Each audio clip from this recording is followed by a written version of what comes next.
Selamat datang di arah baru. Di sini, kita tidak sekadar membicarakan motivasi, melainkan menyelami renungan yang lahir dari kebijaksanaan kuno. Filsafat Stoik mengajarkan bahwa ketenangan bukanlah hadiah dari dunia luar, melainkan hasil dari cara kita mengendalikan pikiran sendiri. Banyak orang mencari jawaban dari luar dirinya, berlari pada saran, terapi, bahkan pengakuan orang lain. Tapi Stoikisme mengingatkan, kunci sebenarnya ada dalam kendali yang kita miliki, pada pikiran, sikap, dan keputusan yang kita buat setiap hari. Di arah baru kita akan membicarakan 10 renungan Stoikisme, renungan yang mungkin lebih menenangkan daripada ribuan nasihat, bahkan lebih ampuh daripada sekadar kata-kata penghiburan. Karena yang terpenting bukanlah bagaimana dunia memperlakukanmu, melainkan bagaimana kamu memilih untuk menanggapi dunia. Inilah saatnya menata pikiran, menemukan arah, dan membangun keteguhan jiwa dengan melangkah ke arah baru. Dalam hidup ini, banyak hal yang tampak seolah-olah berada di bawah kendali kita, padahal sebenarnya tidak. Kita sering terjebak dalam ilusi bahwa jika kita cukup berusaha, cukup keras berjuang, atau cukup banyak mengatur, maka segala sesuatu akan berjalan sesuai dengan kehendak kita. Namun Stoikisme mengingatkan sebuah kebenaran sederhana yang sering kita abaikan. Tidak semua hal adalah milik kita untuk dikendalikan. Ada 2 wilayah besar dalam hidup. Yang pertama adalah wilayah kendali, yaitu pikiran, keputusan, dan tindakan kita sendiri. Yang kedua adalah wilayah di luar kendali, yaitu penilaian orang lain, cuaca yang berubah, hasil dari usaha kita, bahkan jalan hidup yang terkadang membawa kejutan yang tak kita duga. Disinilah sumber penderitaan manusia sering bermula. Ketika kita berkeras memegang apa yang bukan milik kita, kita justru kehilangan apa yang benar-benar bisa kita jaga. Bayangkan seseorang yang gelisah karena khawatir dengan apa yang orang lain pikirkan tentang dirinya. Ia terus-menerus mengatur sikap, memilih kata, bahkan menahan diri untuk sekadar menjadi dirinya sendiri, demi memastikan semua orang menyukainya. Tetapi apakah itu mungkin? Apakah kita bisa memaksa dunia untuk setuju pada diri kita? Tentu tidak. Kita tidak bisa mengendalikan isi kepala orang lain, sebagaimana kita tidak bisa mengendalikan arah angin. Tetapi kita bisa memilih bagaimana kita bersikap ketika angin itu datang. Apakah kita akan mengutuknya atau belajar menyesuaikan layar agar tetap berlayar maju? Filsuf Stoik Epictetus pernah berkata, beberapa hal ada di bawah kuasa kita, beberapa hal tidak. Kalimat ini sederhana, tapi menjadi fondasi kebebasan sejati. Sebab penderitaan terbesar manusia bukan datang dari kenyataan itu sendiri, melainkan dari penolakannya terhadap kenyataan. Kita ingin agar hidup selalu berjalan sesuai skenario kita, padahal dunia tidak pernah tunduk pada keinginan siapapun. Kendalikan apa yang bisa kamu kendalikan. Itu berarti menjaga pikiranmu agar tetap jernih, meski keadaan di luar sedang kacau. Itu berarti mengatur ucapanmu agar tidak menyakiti, meski orang lain terus melukai. Itu berarti mengendalikan pilihan sikapmu, bahkan ketika hasil dari tindakanmu tidak selalu sesuai harapan. Di titik inilah letak kekuatan manusia yang sesungguhnya. Dan lepaskan apa yang bukan milikmu. Itu berarti berhenti menghabiskan energi pada hal-hal yang tidak bisa kau genggam. Jangan lagi menggantungkan kebahagiaanmu pada pengakuan orang lain. Jangan menjadikan masa depan sebagai sumber kecemasan yang berlebih. Dan jangan memaksa kehidupan untuk selalu adil sesuai versimu. Melepaskan bukan berarti menyerah, tetapi memilih untuk tidak membiarkan hal-hal di luar kendali merampas ketenangan batinmu. Perhatikan bagaimana banyak orang jatuh dalam lingkaran penderitaan karena salah menaruh kendali. Mereka marah karena hasil usahanya tidak sesuai rencana, padahal yang bisa dikendalikan hanyalah prosesnya, bukan hasilnya. Mereka kecewa karena cinta tidak berbalas, padahal yang bisa mereka kendalikan hanyalah ketulusan memberi, bukan balasan yang diterima. Mereka gelisah karena takut gagal, padahal yang bisa mereka lakukan hanyalah berusaha sebaik mungkin, bukan menentukan takdir akhirnya. Hidup menjadi lebih ringan ketika kita berani memilah. Mana yang berada dalam kuasa kita, mana yang harus kita lepaskan. Dengan memilah ini, kita tidak lagi membuang energi sia-sia. Kita fokus pada apa yang bisa kita lakukan, dan dengan rela hati menerima apapun yang terjadi setelahnya. Stoikisme bukan mengajarkan untuk pasif, melainkan mengajarkan fokus. Kita tidak diminta berhenti berusaha, tetapi diajarkan untuk berusaha tanpa terikat pada hasil. Kita tidak diajak untuk acuh terhadap dunia, tetapi diminta untuk menjaga batin tetap kokoh, apapun yang dunia berikan. Maka, ketika hidupmu terasa berat, tanyakan pada dirimu sendiri, apakah ini berada dalam kendaliku atau tidak? Jika iya, lakukan yang terbaik. Jika tidak, lepaskan. Karena damai bukanlah hadiah yang datang dari luar, melainkan kebebasan yang kita ciptakan dengan memilah kendali. Itulah renungan pertama. Kendalikan apa yang bisa dikendalikan, lepaskan yang bukan milikmu. Prinsip sederhana ini, jika sungguh-sungguh dipraktikkan, bisa lebih menenangkan daripada 1000 nasihat, bahkan lebih ampuh daripada ribuan kata penghiburan. Karena pada akhirnya, hidup bukan soal menguasai dunia, melainkan soal menguasai diri sendiri. Seringkali kita percaya bahwa penderitaan kita datang dari dunia luar, dari sikap orang lain, dari kejadian-kejadian yang tidak menyenangkan, atau dari kegagalan yang menimpa kita. Kita berkata, "Aku menderita karena dia menyakitiku," atau "Aku hancur karena keadaan hidupku tidak sesuai harapan." Tetapi para filsuf Stoik mengingatkan, bukan peristiwa itu sendiri yang melukai kita, melainkan pikiran kita tentang peristiwa itu. Kita bisa melihat satu kejadian, tetapi setiap orang akan menafsirkannya dengan cara berbeda. Satu orang kehilangan pekerjaan dan merasa hidupnya berakhir, orang lain kehilangan pekerjaan yang sama, tetapi justru melihatnya sebagai kesempatan memulai sesuatu yang baru. Kejadian yang sama, hasil yang berbeda, semua ditentukan oleh pikiran yang menafsirkan. Dengan kata lain, penderitaan bukanlah sesuatu yang diberikan dunia kepadamu, melainkan sesuatu yang dibentuk oleh pikiranmu sendiri. Epictetus berkata, bukan hal-hal yang mengganggu manusia, melainkan opini mereka tentang hal-hal itu. Kalimat ini menjadi pondasi penting untuk memahami mengapa banyak orang terjebak dalam derita yang berkepanjangan. Dunia luar penuh dengan ketidakpastian, tetapi yang benar-benar menentukan tenang atau tidaknya hidup kita adalah cara kita memaknai apa yang terjadi. Pikiran bisa menjadi benteng, tetapi bisa juga menjadi penjara. Ketika kita percaya bahwa kebahagiaan kita bergantung pada kondisi luar, maka kita menyerahkan kunci kebebasan kepada sesuatu yang tidak bisa kita kendalikan. Kita membiarkan diri kita menjadi korban keadaan, padahal keadaan itu netral. Ia hanya ada. Kitalah yang memberi label, baik atau buruk, adil atau tidak adil, menyenangkan atau menyakitkan. Dan label itu, jika keliru, menjelma penderitaan. Mari kita renungkan. Seorang sahabat mengabaikan pesanmu. Apa yang terjadi setelah itu? Peristiwanya sederhana. Pesanmu tidak dibalas. Tetapi pikiranmu segera berlari. Dia marah padaku. Dia sudah tidak peduli lagi. Atau bahkan, aku tidak penting baginya. Pikiran-pikiran itu melahirkan resah, cemas, dan sakit hati. Padahal faktanya hanya satu. Pesanmu belum dijawab. Yang menciptakan derita bukanlah realitas, melainkan tafsir yang kita bangun. Kekuatan stoikisme terletak pada kemampuan untuk menjaga pikiran tetap jernih, agar tidak langsung terjerat oleh tafsir yang penuh emosi. Jika kita mampu melihat sesuatu sebagaimana adanya, tanpa menambahkan cerita, tanpa asumsi yang berlebihan, maka banyak penderitaan akan gugur dengan sendirinya. Namun ini bukan berarti kita harus menjadi batu yang dingin, tanpa perasaan. Stoikisme tidak pernah mengajarkan untuk menolak emosi, tetapi untuk mengendalikan pikiran agar emosi tidak menenggelamkan kita. Kesedihan, amarah, dan kecewa adalah bagian dari kemanusiaan. Tetapi kita punya pilihan, membiarkan pikiran membesar-besarkan luka, atau menuntunnya menuju pemahaman yang lebih bijak. Bayangkan seseorang yang gagal dalam usahanya. Ia bisa berkata, "Aku gagal, maka aku tidak berguna." Pikiran itu akan membebaninya dengan rasa rendah diri dan putus asa. Tetapi ia juga bisa berkata, "Aku gagal, maka aku belajar cara yang lebih baik." Pikiran yang berbeda akan membawa arah hidup yang berbeda pula. Peristiwa yang sama, tetapi tafsir yang berbeda, menentukan apakah ia hancur atau bertumbuh.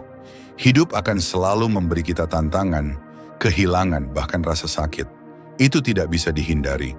Tetapi apakah rasa sakit itu harus berubah menjadi penderitaan yang tak berkesudahan?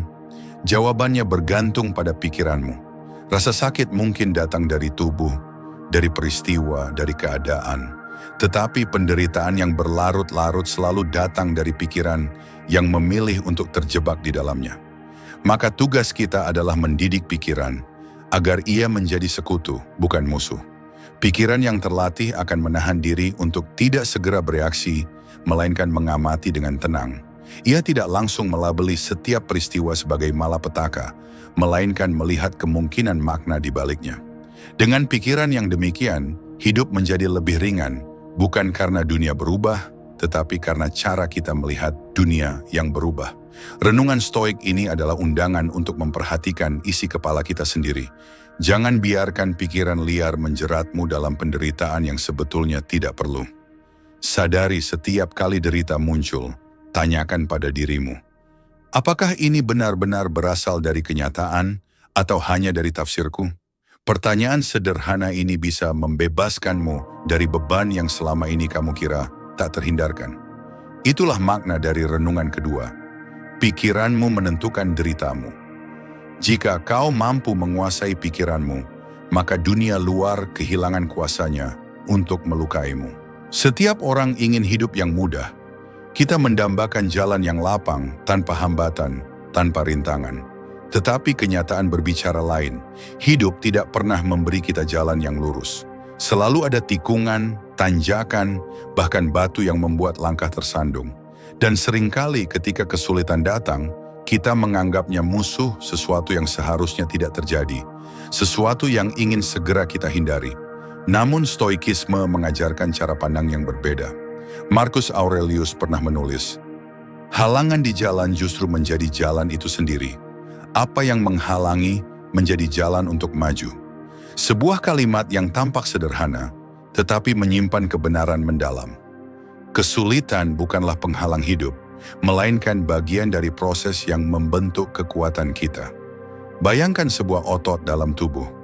Otot tidak akan menjadi kuat jika tidak pernah diberi beban.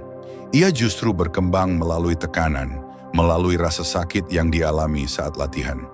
Demikian juga jiwa manusia. Jika ia hanya hidup di dalam kenyamanan, tanpa tantangan, maka ia akan rapuh, mudah goyah, dan kehilangan daya tahan.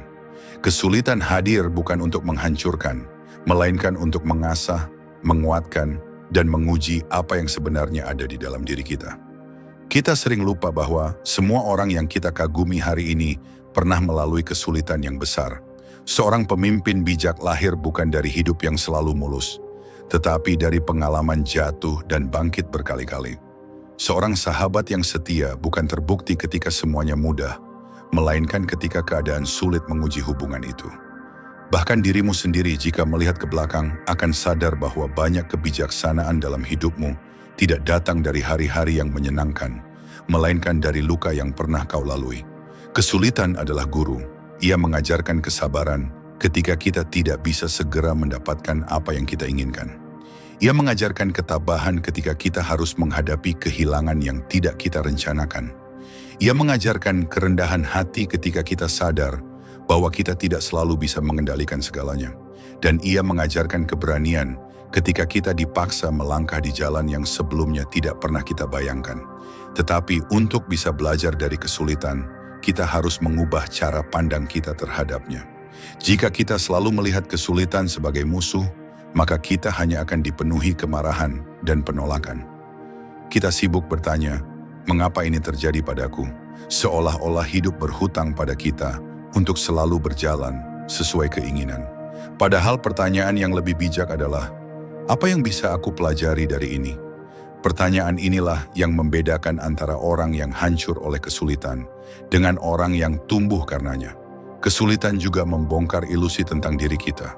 Sering kita merasa kuat, padahal belum pernah diuji. Sering kita merasa sabar, padahal belum pernah benar-benar menunggu dalam ketidakpastian. Sering kita merasa tegar, padahal belum pernah kehilangan sesuatu yang kita cintai. Hanya ketika kesulitan datang, kita benar-benar mengenal siapa diri kita. Dan dari sanalah kita diberi kesempatan untuk menjadi versi yang lebih kokoh. Namun kesulitan tidak selalu menyenangkan. Ia menyakitkan, melelahkan, dan terkadang membuat kita ingin menyerah. Tidak ada gunanya berpura-pura bahwa kesulitan itu ringan, tetapi justru disitulah letak nilainya. Jika sesuatu mudah, ia tidak akan pernah membentuk apapun dalam dirimu. Jika jalan selalu lapang, kau tidak akan pernah tahu seberapa jauh kekuatanmu bisa membawamu. Stoikisme mengajarkan kita untuk tidak lari dari kesulitan, tetapi berdiri menghadapinya dengan tenang. Seperti seorang murid yang duduk di hadapan gurunya, kita perlu membuka hati untuk mendengar apa yang ingin diajarkan oleh penderitaan.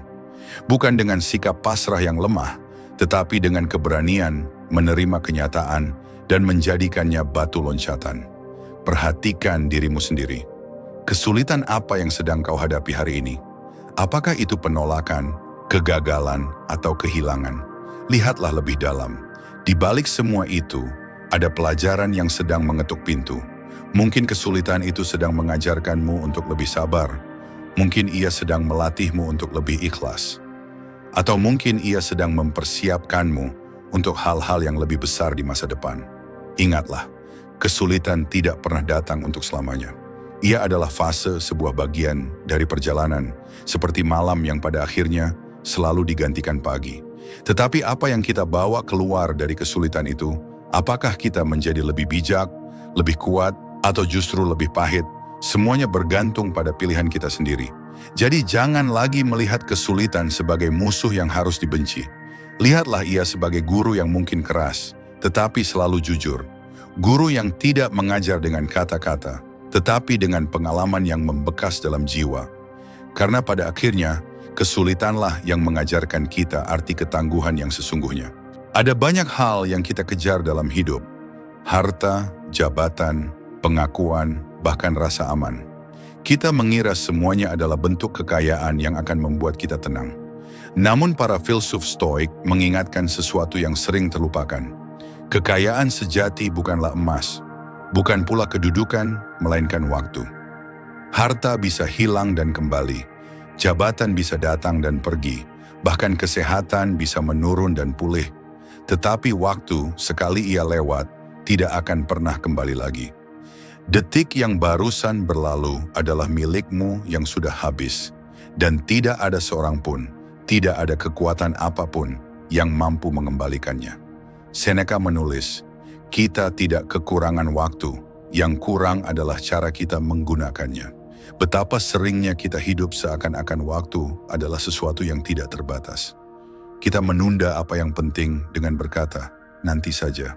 Kita mengabaikan momen hari ini dengan alasan sibuk mengejar hari esok. Kita bertengkar untuk hal sepele, membuang energi untuk hal yang remeh, seolah-olah hidup akan menunggu kita. Padahal waktu tidak pernah menunggu siapapun. Perhatikan bagaimana manusia begitu cermat menjaga hartanya. Kita menutup pintu agar tidak kemalingan, kita berhati-hati agar tidak ditipu. Tetapi betapa cerobohnya kita terhadap waktu. Kita memberikannya dengan mudah kepada hal-hal yang tidak berarti, berjam-jam tenggelam dalam gosip, berhari-hari larut dalam kekhawatiran yang belum tentu terjadi, atau bertahun-tahun menjalani hidup yang tidak selaras dengan hati. Kita lupa bahwa setiap kali kita menyia-nyiakan waktu, kita sedang menyia-nyiakan hidup itu sendiri. Stoikisme mengajarkan kita untuk menyadari kefanaan waktu, bahwa setiap hari yang kita miliki adalah sebuah hadiah, bukan sesuatu yang bisa kita klaim seenaknya. Kesadaran ini bukan untuk membuat kita takut, tetapi untuk membangunkan kita agar hidup dengan penuh kesadaran. Ketika kita tahu bahwa waktu adalah satu-satunya kekayaan sejati, kita akan lebih berhati-hati dalam membelanjakannya. Kita akan memilih untuk menaruhnya pada hal-hal yang benar-benar berarti, hubungan yang tulus, pekerjaan yang bermanfaat, dan momen-momen sederhana yang memberi kedamaian. Namun, menghargai waktu bukan berarti kita harus selalu produktif atau sibuk. Menghargai waktu justru berarti tahu kapan harus bekerja, kapan harus beristirahat, kapan harus mengejar, dan kapan harus berhenti. Hidup bukanlah perlombaan untuk melakukan sebanyak mungkin, melainkan seni memilih apa yang pantas dilakukan. Lihatlah ke belakang. Berapa banyak waktu yang sudah kita buang untuk mengeluh, untuk menunggu sesuatu yang tak pasti, untuk menyesali masa lalu yang tidak bisa diubah, Semua itu adalah pencuri waktu yang paling besar. Dan anehnya, kita seringkali membiarkannya begitu saja. Bayangkan jika setiap orang diberi tabungan emas, dan setiap hari jumlah emas itu berkurang sedikit demi sedikit. Pasti kita akan berhati-hati menjaganya, memastikan setiap butirnya digunakan dengan bijak. Hidup juga seperti itu, hanya saja yang berkurang bukan emas melainkan waktu. Bedanya, kita tidak pernah tahu berapa banyak tabungan waktu yang kita miliki. Ada yang habis besok, ada yang masih tersisa puluhan tahun. Dan karena kita tidak tahu batasnya, seharusnya kita justru semakin bijak menggunakannya. Waktu adalah kekayaan yang adil. Ia diberikan kepada semua orang tanpa memandang status atau harta. Setiap orang punya 24 jam sehari, tidak lebih, tidak kurang. Tetapi perbedaannya terletak pada bagaimana kita menggunakannya. Ada yang menggunakan waktu untuk menumbuhkan dirinya, untuk membangun kebaikan, untuk memberi makna. Ada pula yang membuangnya tanpa sadar, hingga tiba saatnya menyesal karena ternyata waktu sudah habis. Maka, jangan tunggu kehilangan untuk belajar menghargai. Jangan tunggu usia menua untuk menyadari betapa berharganya setiap detik. Jangan tunggu sakit untuk sadar bahwa kesehatan pun hanyalah cara lain menikmati waktu. Hidup terlalu singkat untuk dihabiskan pada hal-hal yang tidak memberi nilai. Stoikisme tidak meminta kita untuk mengejar sebanyak mungkin hal dalam waktu yang singkat, tetapi untuk mengisinya dengan kebijaksanaan. Hidup yang baik bukanlah hidup yang panjang, melainkan hidup yang penuh. Dan kepenuhan itu lahir ketika setiap waktu yang kita punya dijalani dengan kesadaran dan makna. Renungan ini mengingatkan kita, waktu adalah satu-satunya kekayaan yang benar-benar milikmu. Jangan sia-siakan ia untuk hal yang bukan dirimu. Jangan tukar ia dengan hal yang kosong.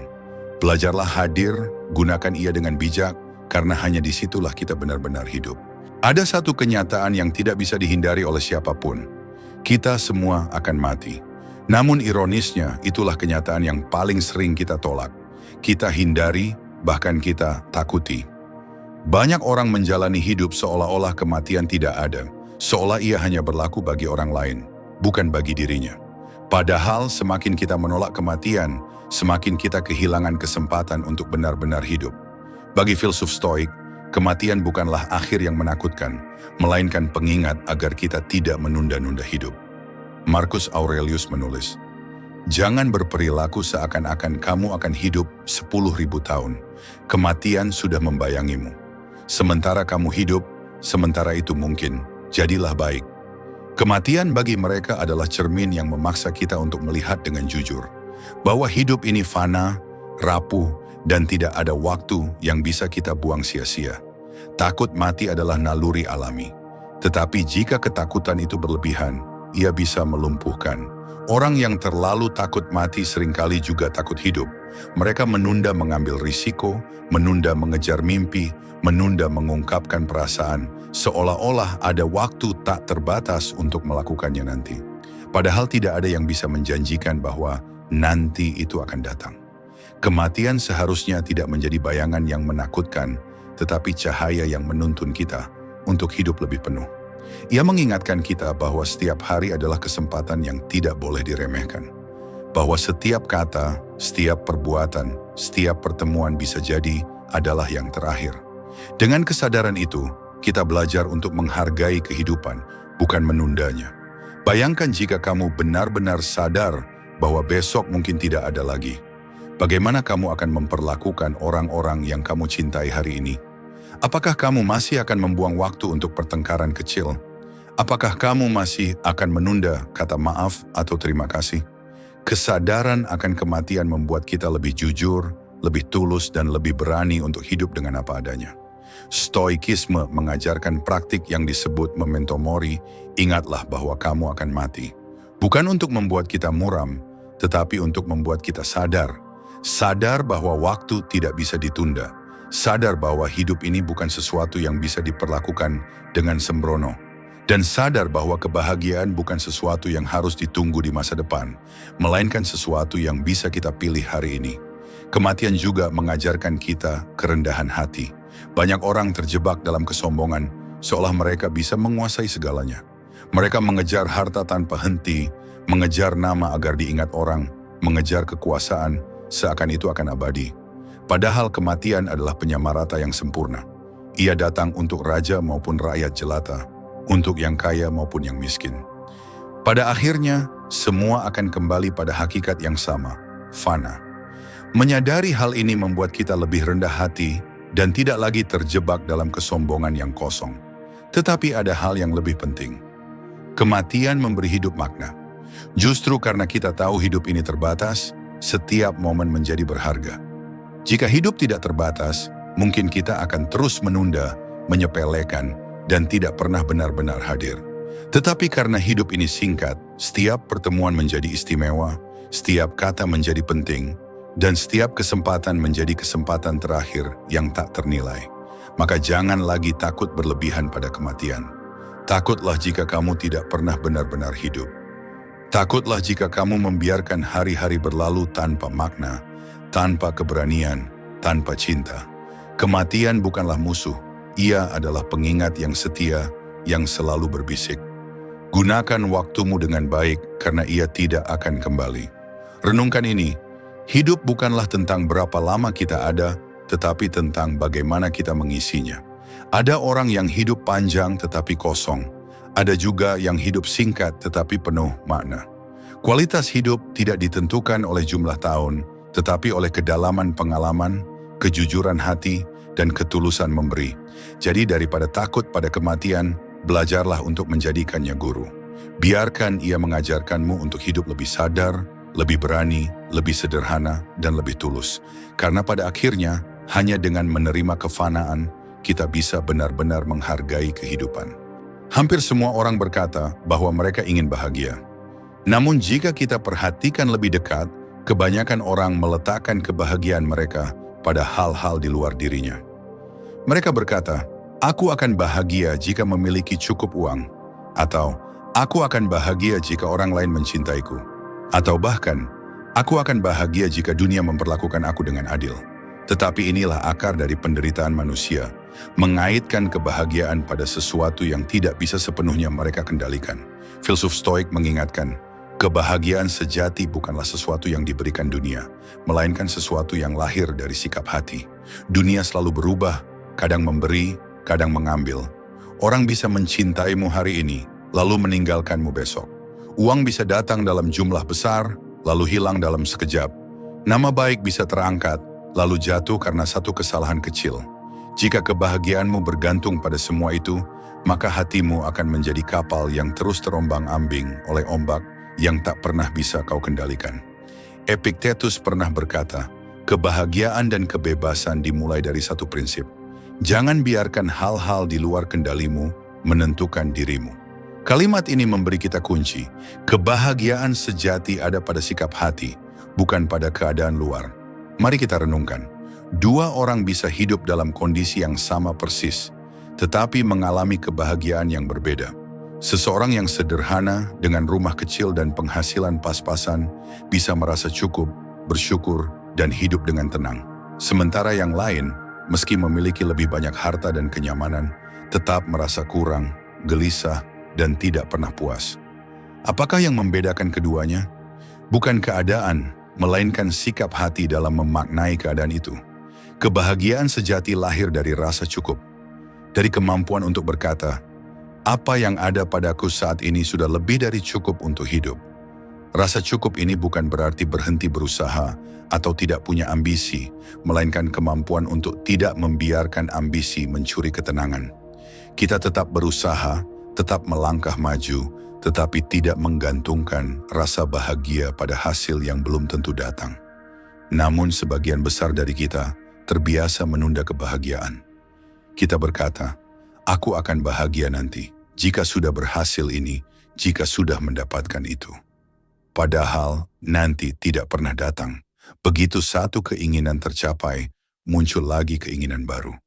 Begitu satu tujuan diraih, muncul tujuan lain yang lebih tinggi. Jika kita terus menunda kebahagiaan, kita akan hidup dalam lingkaran tanpa ujung. Selalu mengejar, tetapi tidak pernah merasa sampai. Stoikisme menawarkan jalan yang lebih sederhana, belajar hadir dan menghargai apa yang ada saat ini. Kebahagiaan bukan terletak pada berapa banyak yang kita miliki, tetapi pada bagaimana hati kita menerima apa yang sudah ada. Dunia luar tidak bisa kita kuasai sepenuhnya, tetapi sikap hati selalu bisa kita jaga. Kita bisa memilih untuk bersyukur meski keadaan tidak sempurna. Kita bisa memilih untuk tetap tenang meski orang lain mengecewakan. Kita bisa memilih untuk tetap berbuat baik meski dunia tidak selalu adil. Pilihan-pilihan kecil inilah yang membentuk sikap hati, dan dari situlah kebahagiaan sejati muncul. Tentu, ada saat-saat di mana hidup terasa berat, penuh kesedihan, atau kekecewaan. Tetapi bahkan di saat-saat itu, kita tetap punya kuasa untuk menentukan sikap hati. Kita bisa membiarkan diri tenggelam dalam kepahitan, atau kita bisa berkata, "Aku akan belajar dari ini, aku akan tumbuh dari ini."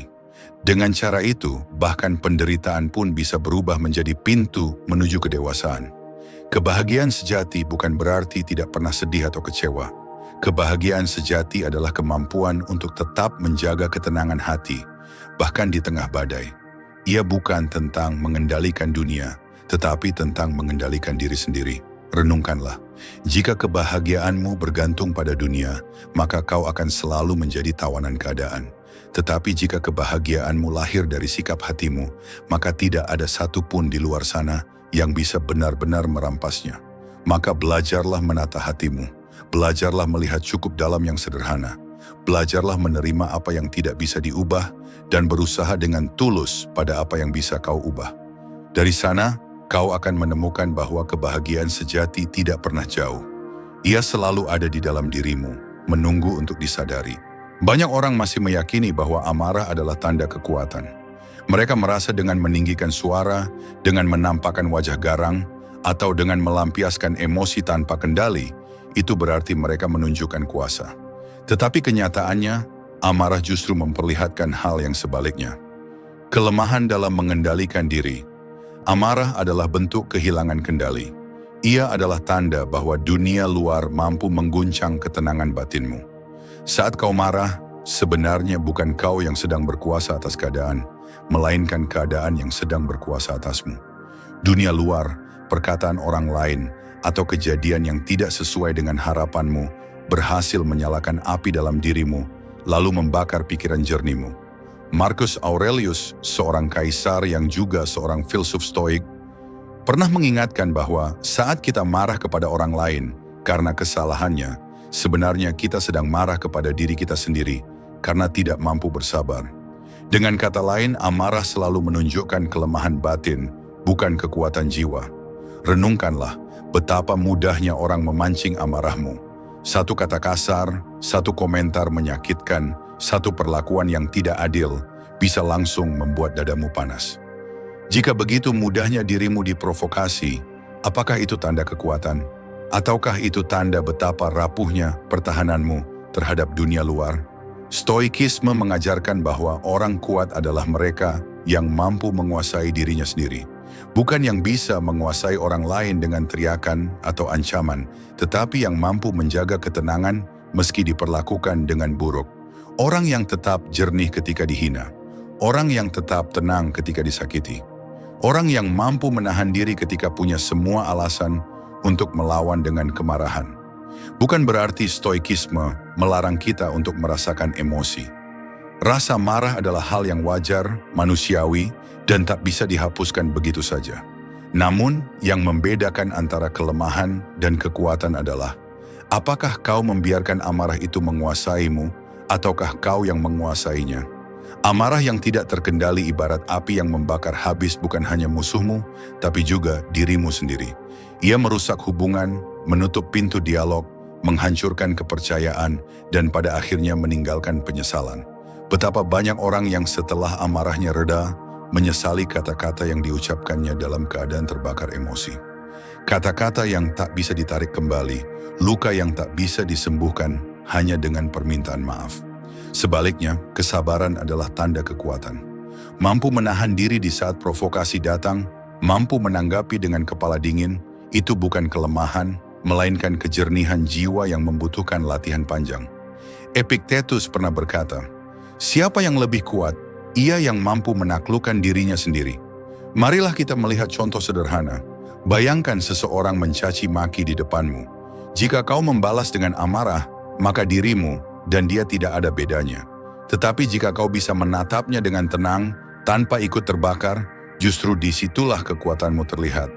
Kau tidak menambah bensin pada api, melainkan membiarkannya padam dengan sendirinya. Orang yang bijak tahu bahwa amarah hanya memperkeruh masalah. Ia tidak menyelesaikan persoalan, hanya menambah luka. Maka orang yang bijak memilih jalan lain, jalan tenang, jalan sabar, jalan yang terlihat lembut, tetapi justru menyimpan kekuatan yang sesungguhnya. Bahkan dalam kehidupan sehari-hari, kita bisa melatih diri untuk mengubah perspektif terhadap hal-hal yang biasanya memicu amarah. Alih-alih melihat hinaan sebagai serangan, kita bisa melihatnya sebagai cermin untuk mengenal diri. Alih-alih melihat perlakuan buruk sebagai penghinaan, kita bisa melihatnya sebagai ujian bagi keteguhan hati kita. Dengan cara ini, setiap situasi yang biasanya membakar amarah berubah menjadi latihan pengendalian diri. Kekuatan sejati tidak pernah terletak pada seberapa keras suara kita atau seberapa banyak orang tunduk karena takut pada kita. Kekuatan sejati terletak pada ketenangan batin, pada kemampuan untuk tetap memegang kendali bahkan ketika dunia mencoba merampasnya. Jadi, jangan lagi bangga pada amarah. Jangan lagi menganggap bahwa dengan meledak-ledak kau terlihat perkasa. Sebab sesungguhnya yang perkasa adalah mereka yang tetap diam meski bisa marah, yang tetap tenang meski diprovokasi, dan yang mampu memilih kebijaksanaan di atas kemarahan. Amarah adalah kelemahan, bukan kekuatan, dan hanya mereka yang benar-benar kuat yang mampu melepaskannya. Sejak kecil kita diajarkan bahwa kehormatan adalah sesuatu yang diberikan orang lain kepada kita. Kita ingin dipuji, dihormati, dianggap berhasil, dianggap penting. Banyak orang bahkan rela mengorbankan nilai dirinya hanya demi mendapat pengakuan. Tetapi kebenarannya, kehormatan sejati tidak pernah bergantung pada orang lain. Kehormatan sejati lahir dari integritas, dari kesetiaan kepada prinsip dan nilai yang kita pegang, bahkan ketika tak seorang pun melihat. Pengakuan orang lain sangat rapuh. Hari ini mereka memuji, besok mereka bisa mencaci. Hari ini kau diagungkan, besok kau dilupakan. Jika seluruh harga dirimu hanya bergantung pada pengakuan itu, maka dirimu akan seperti kapal di tengah badai, terombang-ambing mengikuti arah angin opini. Kau akan hidup bukan berdasarkan kompas nilai, melainkan berdasarkan tepuk tangan. Dan tepuk tangan, sebagaimana kita tahu, bisa berhenti kapan saja. Stoikisme mengingatkan kita bahwa yang benar-benar kita miliki adalah pilihan kita sendiri. Bagaimana kita bertindak, bagaimana kita menjaga janji, bagaimana kita setia pada prinsip, meski dunia tidak memberi tepuk tangan. Integritas adalah kompas batin yang tidak bisa dibeli oleh pengakuan. Ia tidak tergantung pada sorotan orang lain, melainkan pada kesesuaian antara apa yang kita yakini dan apa yang kita lakukan. Renungkanlah sejenak, lebih baik mana dihormati karena pencitraan yang palsu, atau hidup sederhana dengan keteguhan hati yang nyata? Banyak orang tampak mulia di mata publik, tetapi di balik layar mereka mengkhianati prinsip, berbohong, atau menggadaikan nilai demi kepentingan sesaat. Apakah itu kehormatan? Tidak, itu hanya topeng. Kehormatan sejati tidak pernah membutuhkan panggung, karena ia sudah cukup dengan kebenaran di dalam hati. Integritas seringkali diuji, justru ketika tidak ada yang memperhatikan. Bagaimana kau bersikap ketika tidak ada yang menilai? Apakah kau tetap jujur ketika tidak ada yang mengawasi? Apakah kau tetap setia pada kata-katamu ketika tidak ada yang akan menuntutmu?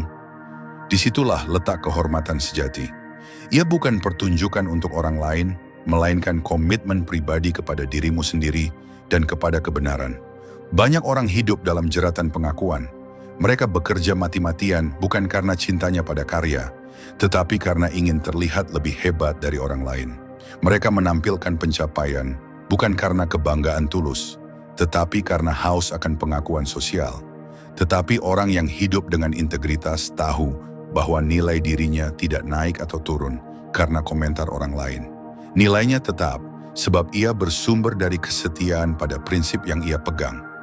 Filsuf Stoik, Seneca, pernah mengingatkan bahwa orang yang bergantung pada penilaian orang lain tidak akan pernah benar-benar bebas. Mereka menjadi budak opini. Sedangkan orang yang berpegang pada integritas meski hidup tanpa tepuk tangan, akan selalu merasa merdeka. Kehormatan sejati juga tidak perlu diumumkan. Ia terlihat dalam tindakan sederhana, dalam kejujuran meski sulit, dalam konsistensi meski sepi sorakan, dalam kesetiaan pada nilai meski dunia menawarkan jalan pintas.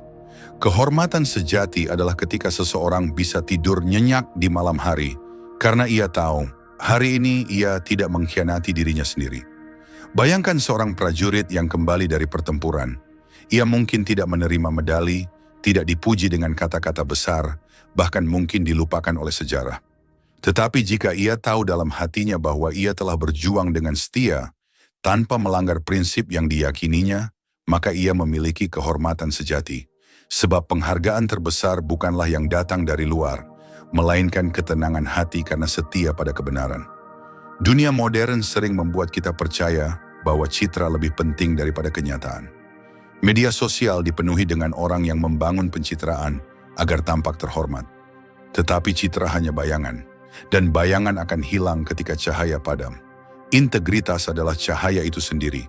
Ia akan tetap bersinar meski tidak ada penonton. Maka jangan lagi kejar pengakuan orang. Jangan biarkan harga dirimu naik turun karena komentar dan penilaian. Fokuslah pada integritas, pada kesesuaian antara nilai dan tindakan. Biarlah dunia menilai sesuka hati. Yang penting adalah dirimu sendiri tahu bahwa kau tidak mengkhianati prinsip yang kau pegang. Kehormatan sejati tidak terletak pada apa yang orang lain katakan tentangmu, tetapi pada siapa dirimu ketika dunia tidak melihat. Kehormatan sejati ada pada integritas, dan itu tidak bisa dirampas oleh siapapun. Manusia sejak dahulu selalu berusaha mengejar kesempurnaan. Kita ingin hidup tanpa cacat, tanpa salah, tanpa kekurangan. Kita ingin selalu tampil benar, selalu berhasil, selalu sesuai dengan standar yang kita bayangkan. Tetapi kenyataan berbicara lain. Manusia adalah makhluk yang rapuh, yang tidak akan pernah bisa mencapai kesempurnaan mutlak. Dan justru disitulah letak kemanusiaan kita. Banyak penderitaan lahir bukan karena hidup benar-benar buruk, melainkan karena kita menolak menerima ketidaksempurnaan itu. Kita merasa malu atas kelemahan, marah pada kesalahan, atau iri karena orang lain tampak lebih berhasil. Kita lupa bahwa setiap manusia membawa beban yang sama, luka, kegagalan, keraguan, dan keterbatasan. Tidak seorang pun dikecualikan. Bahkan orang yang paling kita kagumi pun pernah jatuh, pernah salah, pernah ragu. Stoikisme mengajarkan bahwa menerima kelemahan bukanlah tanda menyerah, melainkan tanda kebijaksanaan. Jika kita menyadari bahwa ketidaksempurnaan adalah bagian alami dari hidup, kita tidak lagi membuang energi untuk melawannya. Sebaliknya, kita belajar berdamai dengan diri sendiri. Kita menyadari bahwa tugas kita bukanlah menjadi sempurna, tetapi terus tumbuh dan berusaha lebih baik, tanpa kehilangan belas kasih terhadap diri sendiri. Renungkanlah, apakah nilai manusia berkurang hanya karena ia pernah gagal? Apakah seseorang menjadi tidak layak dicintai hanya karena ia memiliki kelemahan? Tentu tidak. Nilai manusia terletak pada keberaniannya untuk bangkit setelah jatuh, pada ketulusannya untuk belajar dari kesalahan, dan pada kesediaannya menerima diri sendiri dengan segala kekurangannya. Ketidaksempurnaan justru membuat kita lebih manusiawi. Ia membuat kita bisa memahami penderitaan orang lain, lebih mudah berempati, lebih rendah hati. Jika kita sempurna, mungkin kita tidak akan pernah belajar apa arti kesabaran, pengampunan, atau perjuangan. Tetapi dengan ketidaksempurnaan ini, kita belajar bahwa setiap orang punya jalannya sendiri, dan kita pun belajar untuk lebih lapang menerima jalan hidup kita. Dalam hidup, jangan jadikan kelemahan sebagai alasan untuk membenci diri sendiri. Jadikan kelemahan itu sebagai pengingat bahwa kita manusia, bukan dewa, bahwa kita sedang belajar, bukan sudah selesai, bahwa kita dalam proses, bukan produk akhir. Dengan begitu, kita bisa melihat kegagalan bukan sebagai akhir, melainkan sebagai bagian dari perjalanan. Menerima ketidaksempurnaan juga berarti menerima kenyataan bahwa kita tidak bisa mengendalikan segala sesuatu. Ada hal-hal yang di luar kendali kita, ada situasi yang tidak bisa kita perbaiki sepenuhnya, ada orang yang tidak bisa kita ubah sesuai keinginan. Jika kita terus menuntut kesempurnaan pada semua hal, maka kita hanya akan menderita karena kenyataan tak pernah sesuai harapan. Tetapi jika kita lapang menerimanya, kita akan menemukan ketenangan batin yang lebih dalam. Kesempurnaan bukanlah syarat untuk bahagia. Justru seringkali, kebahagiaan lahir ketika kita berdamai dengan kekurangan. Ketika kita bisa tersenyum meski tidak semua berjalan sesuai rencana. Ketika kita bisa merasa cukup meski hidup jauh dari ideal. Itu adalah bentuk kebijaksanaan yang lebih tinggi daripada sekadar mengejar standar tanpa henti. Maka, jangan lagi biarkan dirimu terpenjara oleh tuntutan kesempurnaan. Jangan menunda kebahagiaan sampai semuanya sempurna. Sebab kesempurnaan itu tidak akan pernah datang. Hiduplah dengan penuh, dengan segala kelemahan dan kekuatanmu. Hargai perjalananmu, meski penuh goresan. Dan ingatlah, menjadi manusia berarti menerima ketidaksempurnaan, sebab justru di sanalah letak kemuliaan hati kita. Seringkali kita terjebak dalam pola pikir yang sama. Menunda kebahagiaan hingga esok. Menunda perubahan hingga nanti. Menunggu momen yang tepat untuk memulai. Kita menganggap hidup ini seperti buku panjang, di mana satu kesalahan akan selalu menodai seluruh kisah. Padahal stoikisme mengajarkan sesuatu yang sederhana, namun mendalam. Setiap hari adalah hidup yang baru. Cobalah renungkan. Saat matahari terbit, alam memberi kita tanda yang jelas bahwa ada kesempatan baru. Apa yang kemarin terjadi tidak lagi sepenuhnya berada di tangan kita. Ia sudah menjadi sejarah.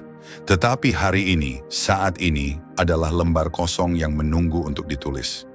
Kita tidak harus menjadi tawanan dari kesalahan kemarin, juga tidak wajib hidup dalam bayang-bayang kegagalan masa lalu. Banyak orang membawa luka lama ke dalam hari ini. Mereka hidup seolah-olah setiap detik adalah pengulangan dari masa lalu. Akibatnya, mereka kehilangan makna sekarang. Mereka lupa bahwa setiap hari sebenarnya memberi ruang untuk menjadi versi diri yang lebih baik. Tidak ada keharusan bahwa kita harus tetap sama dengan kemarin. Bahkan, kita berhak sepenuhnya untuk memulai ulang, tanpa menunggu pengampunan siapapun. Marcus Aurelius pernah menulis dalam Meditations, "Bangunlah setiap pagi seakan engkau baru saja dilahirkan kembali." Kalimat ini bukan sekadar puisi, melainkan panduan hidup. Jika kita bisa menyambut setiap hari dengan kesadaran seperti itu, maka kita akan lebih ringan menjalani hidup. Kita tidak lagi terlalu menyesali yang sudah berlalu, juga tidak terus dihantui rasa takut akan masa depan. Kita hadir penuh di momen kini, sambil sadar bahwa setiap hari memberi peluang untuk memperbaiki arah. Bayangkan jika kita benar-benar mempraktikkannya. Hari ini kita bisa memperbaiki satu kesalahan kecil. Hari ini kita bisa bersikap lebih sabar. Hari ini kita bisa memilih untuk tidak tenggelam dalam amarah, tidak larut dalam kesedihan, tidak terjebak dalam pikiran yang menguras tenaga. Hari ini meski kecil bisa menjadi awal yang berbeda. Dan jika kita melakukannya secara konsisten, maka hidup kita pun akan berubah, bukan dengan lompatan besar, tetapi dengan langkah-langkah kecil yang terus diperbarui setiap hari.